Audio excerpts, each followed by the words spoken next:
Anyone? Here we go. Yay! Hooray! Here's the next person. Hooray! Jeanette! Thank you. Excellent. Wonderful introduction there. So it is very good to be here in Kirkstall. Mostly because I live in a place called Wakefield. Anyone familiar? Yeah, it's amazing that they let us out. Quite a lot of us they don't. We got that whole prison going on. And yesterday with the train strikes, they really weren't letting us out. I had to take a bus to Leeds for a gig, and I'm on the bus and I'm watching some YouTube videos. Every ad, every 5 seconds, has been paid for by Northern. As if to underscore the fact that we literally cannot get out.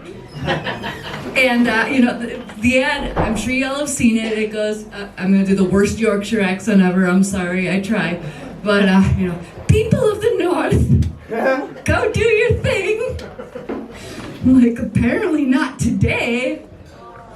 Anyway, so it was a little depressing, but I get to Leeds, and I'm sitting in a pub, and you ever read one of them headlines where you're like, this makes perfect sense, but it's just bizarre?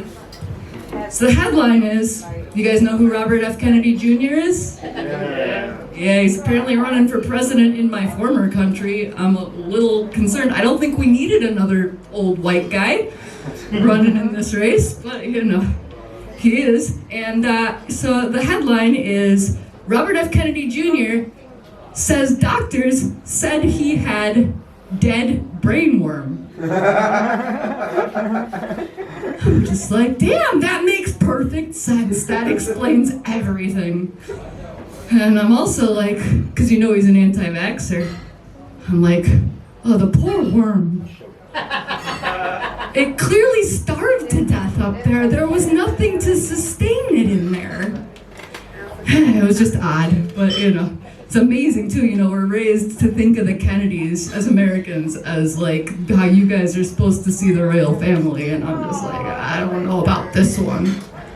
But yeah, so it's a bit different. Everybody had a great bank holiday? Yeah, I found myself in York, which is always nice. But so I'm sitting in this pub. It's about 6 p.m. Bank holiday Sunday. Things are gonna kick off, but it's still a little bit early for the really weird pickup lines, isn't it? Well, this guy comes up to me, and he says, "You know my brother." I'm like, putting on the strongest American accent I got. I'm like, dude, we're in York. It's a tourist town. Really don't think I know your brother. The odds are pretty bad. He just keeps insisting. He's like, you know my brother, you know my brother, you know my brother.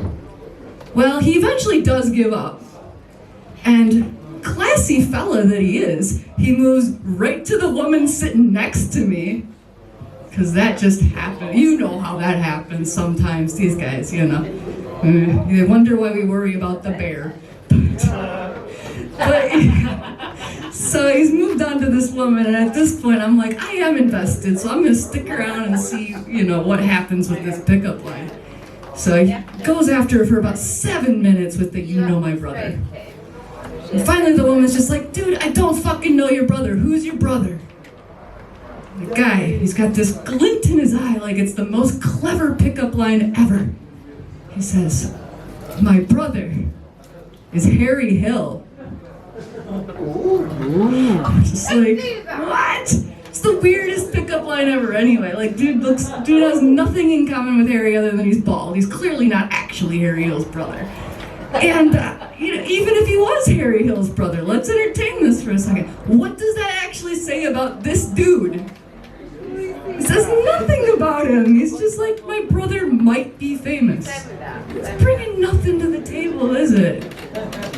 Anyway, I'm gonna go because I think I got my 5th date with Harry Hill's brother. Classy look, there he is.